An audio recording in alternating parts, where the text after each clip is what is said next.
Olá, esse é o nosso primeiro saque, Serviço de Atendimento Científico. Um quadro novo aqui do canal, que vai acontecer uma vez por mês, pelo menos a princípio. Por isso, mandem suas perguntas de ciência que ela pode ser selecionada. Só lembra de dar preferência aos posts na aba Comunidade ou no Instagram. Valeu? Pois bem, então vamos começar.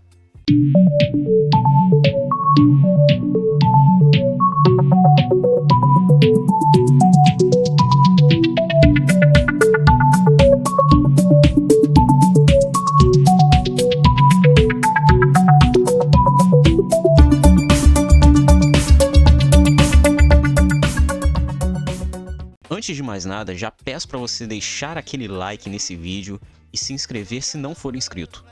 Valeu? Falou! Então vamos para nossa primeira pergunta. E ela é do seguidor Chabicola. É uma pergunta até que um pouco grande. Vamos lá. Ele diz o seguinte: Opa, valeu por responder. Aliás, poderia me explicar as cargas negativas e positivas, mais especificamente como surgem cargas negativas e positivas e como funcionam? E também o porquê cargas positivas e negativas se atraem e de sinais iguais se repelem? Pelo que entendi, é uma coisa normal que sempre vai acontecer, mas tem uma explicação detalhada do porquê disso? Sinceramente, já perguntei para meu professor e não entendi nada sobre isso. Só falou que isso acontece e pronto. Parece que os professores só querem que eu decore matéria ao invés de aprender. Pois bem, vamos começar por partes, Chabi. Primeiro, pelo seu final de mensagem. A questão de seu professor te responder ou não seria ético da minha parte falar qualquer coisa a respeito desse caso. Portanto, vou encarar essa parte apenas como um desabafo seu. Ok? Beleza. Mas vamos para a pergunta em si. A partir de diversos estudos em física nuclear e experimentos em aceleradores de partículas como o LHC, se descobriram que os prótons e nêutrons não são indivisíveis. O modelo padrão da física de partículas descreve as chamadas partículas fundamentais.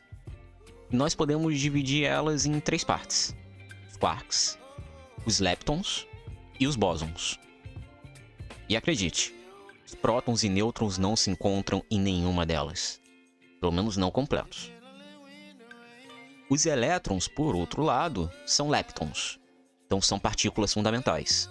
Mas os prótons e nêutrons são formados por quarks e bósons. No caso, gluons. Um tipo de bóson. Mas neste caso, apenas os quarks são os que ajudam a formar a carga. Isso porque tais componentes possuem carga elétrica fracionária. No caso do próton, é formado por dois quarks up e um down. Sim, estes são os nomes dos quarks, up e down. Pelo menos estes em específico. Existem outros quarks. Os quarks up têm carga mais 2/3. E o down tem carga menos 1/3. Então, pela conta, você já pode saber que a soma vai dar mais 1. Ou seja, uma carga positiva. Por outro lado, os nêutrons são formados por um up e 2 down. E na soma dá 0. Ou seja, carga residual nula. Ou seja, as cargas elétricas são formadas por conta das partículas fundamentais. E no caso dos elétrons, ele mesmo já é uma partícula fundamental. Agora, por que as cargas se atraem ou se repelem? Isso se deve essencialmente por conta do campo elétrico gerado pela carga. Cargas positivas acabam por serem fontes de campos elétricos, enquanto que os elétrons seriam uma espécie de sumidouro, a grosso modo. Logo, duas fontes vão se repelir naturalmente, assim como dois sumidouros. Claro, muitos mecanismos dos funcionamentos das partículas atômicas ainda são alvos de muitos estudos. Então, muita coisa ainda há para se descobrir sobre esse tipo de mecanismo. Mas o que sabemos é isso. Espero que tenha ajudado. A próxima pergunta é do nosso seguidor Bennett.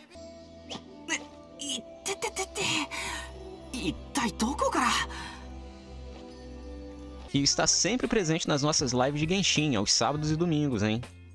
Olha aí. Ele perguntou: a voltagem pode alterar o som produzido pelas bobinas? Essa dúvida é sobre as bobinas de Tesla musicais. Então, vamos lá. Quando falamos de voltagem, estamos nos referindo a uma diferença de potencial. E, de fato, o que gera o arco voltaico da bobina é a diferença de potencial, que acaba por ser grande o suficiente para quebrar a rigidez dielétrica do ar, que é um isolante.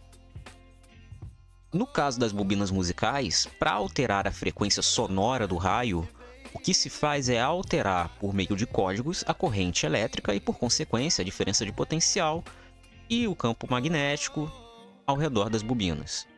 Quando isso é feito, os raios vão agitar o ar de tal forma a produzir sons em frequências específicas. Ou seja, sem a necessidade de diafragmas para a produção de som. Bem, a próxima temos a pergunta do Felipe _som. E ele diz: como podemos observar navios a mais de 5 km com câmeras? Sendo que na Terra esférica não teria como avistá-los por conta da suposta curvatura.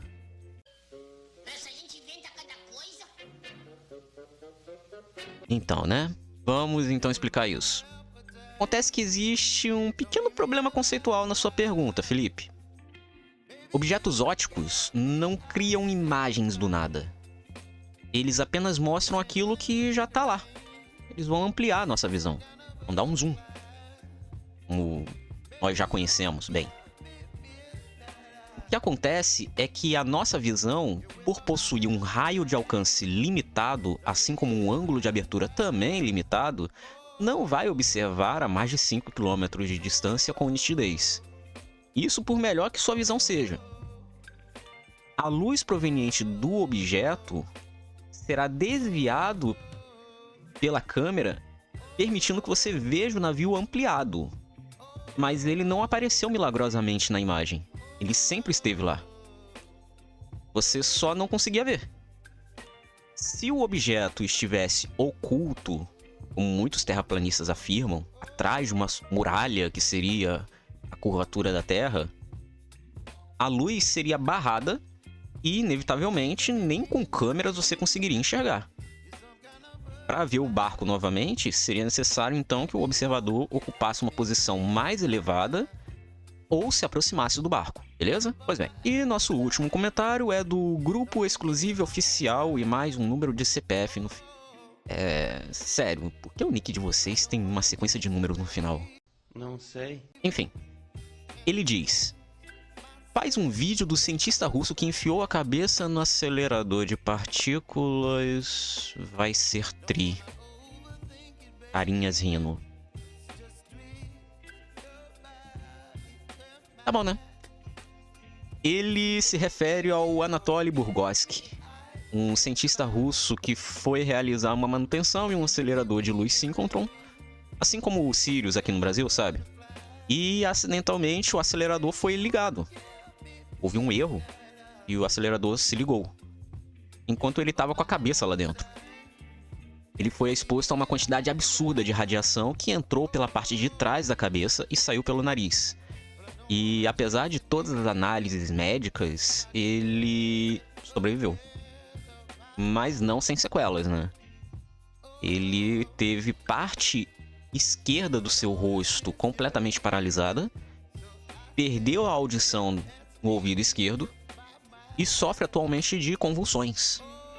Pois é, acho que é mais um indicativo que ser atingido por um acelerador ou por radiação no geral não é uma boa ideia, né?